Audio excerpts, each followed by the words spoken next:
നമസ്കാരം. സത്യപ്രതിജ്ഞയ്ക്ക് വരെ തലസ്ഥാന കോർപ്പറേഷനകത്ത് കൂട്ടുകച്ചവടം. നിങ്ങൾ എന്തിനാണ് ഈ രണ്ട് രാഷ്ട്രീയ പാർട്ടികളായിട്ട് അഭിനയിക്കുന്നു എന്ന് കേരളത്തിലെ അല്ലെങ്കിൽ തലസ്ഥാനത്തെ കോൺഗ്രസ്സുകാരോട് ചോദിക്കുകയാണ്. ഇന്നിപ്പോൾ കേരളത്തിലെ മുഴുവൻ തിരഞ്ഞെടുക്കപ്പെട്ട തദ്ദേശ സ്ഥാപനങ്ങളിലെ വാർഡ് മെമ്പർമാർ അല്ലെങ്കിൽ കൗൺസിലർമാർ എല്ലാവരും സത്യപ്രതിജ്ഞ ചെയ്ത് അധികാരമേൽക്കുന്ന ദിവസമാണ്. അങ്ങനെയാണ് തിരുവനന്തപുരം നഗരസഭ ആദ്യമായിട്ട് BJP അധികാരം പിടിച്ചല്ലോ, അല്ലെങ്കിൽ അവിടുത്തെ ഒറ്റക്കക്ഷിയായല്ലോ. അതിന്റെ അടിസ്ഥാനത്തിൽ രാജീവ് ചന്ദ്രശേഖരന്റെ പേജിലൂടെ ലൈവ് പോകുന്ന കണ്ടു. പിന്നെ സ്വാഭാവികമായിട്ട് പോവാം. ലക്ഷക്കണക്കിന് രൂപ അല്ലെങ്കിൽ കോടിക്കണക്കിന് രൂപ കൈവശമുള്ളത് കൊണ്ട് തന്നെ നിരവധി ക്യാമറകൾ അണിനിരത്തി അദ്ദേഹത്തിന്റെ പേജിലൂടെ BJP-ക്കാരുടെ സത്യപ്രതിജ്ഞ BJP-ക്കാരെ കാണിക്കാൻ വേണ്ടിയാണെന്ന് ഒന്ന് കരുതിക്കൊണ്ടാണ് അത് കണ്ടത്. അപ്പോഴാണ് അതിനകത്തെ ഒരു കൂട്ടുകച്ചവടം പെട്ടെന്ന് ശ്രദ്ധയിൽപ്പെട്ടത്. സാധാരണഗതിയിൽ BJP-യുടെ സത്യപ്രതിജ്ഞ ചടങ്ങ് അവരുടെ പേജിലൂടെയൊക്കെ കാണിക്കുന്നതിൽ തെറ്റല്ല, പക്ഷേ കോൺഗ്രസ്സുകാരുടേതും കാണിക്കും. എന്നാൽ ഇടതുപക്ഷക്കാരുടെ ആരെങ്കിലും സത്യപ്രതിജ്ഞ വന്നാൽ ഉടനടി ക്യാമറ മാറ്റിക്കളയും. നോക്കിയേ, ഇപ്പോൾ BJP-യുടേത് മാത്രമാണെങ്കിൽ നമുക്ക് മനസ്സിലാക്കാം, പക്ഷേ കോൺഗ്രസ്സുകാരോട് യാതൊരു ഐത്തവുമില്ല.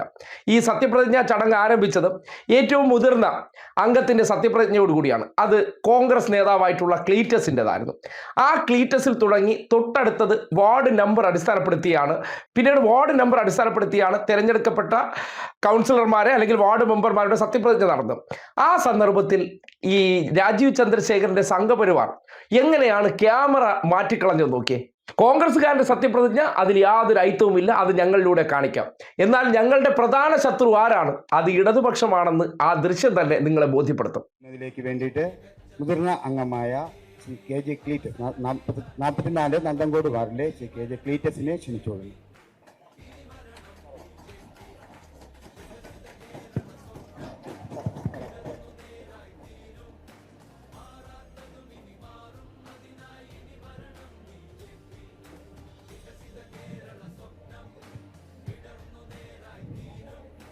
തിരുവനന്തപുരം മുനിസിപ്പൽ കോർപ്പറേഷനിൽ കൗൺസിലറായി തിരഞ്ഞെടുക്കപ്പെട്ട KR ക്ലീറ്റസ് എന്ന ഞാൻ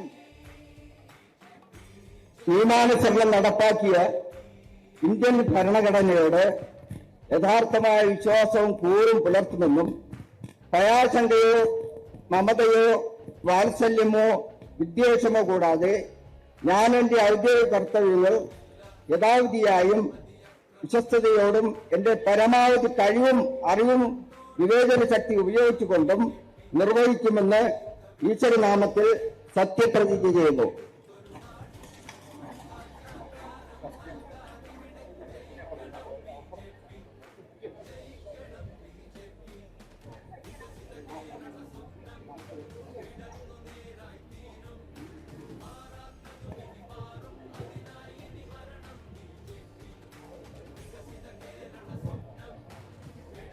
അടുത്തതായി മുതിർന്ന അംഗം സത്യപ്രതിജ്ഞ ചൊല്ലിക്കൊടുക്കുന്നതിലേക്ക് വേണ്ടിയിട്ട് കഴക്കൂട്ടം വാർഡിലെ ശ്രീ പ്രശാന്ത് S അദ്ദേഹത്തെ ആദരപൂർവ്വം വേദിയിലേക്ക് ക്ഷണിക്കുന്നു.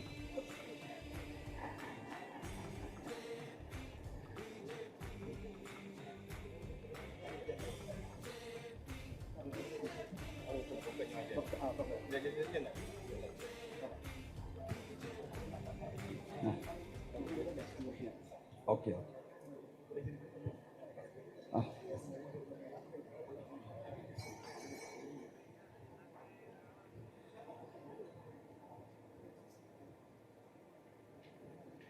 സത്യപ്രതിജ്ഞ ചൊല്ലിയ ശേഷം ബഹുമാനപ്പെട്ട മെമ്പർമാർ സ്റ്റേജിന് വലതുവശത്തായി സൂക്ഷിച്ചിട്ടുള്ള സത്യപ്രതിജ്ഞ രജിസ്റ്ററിൽ ഒപ്പ് വെക്കേണ്ടതാണ്.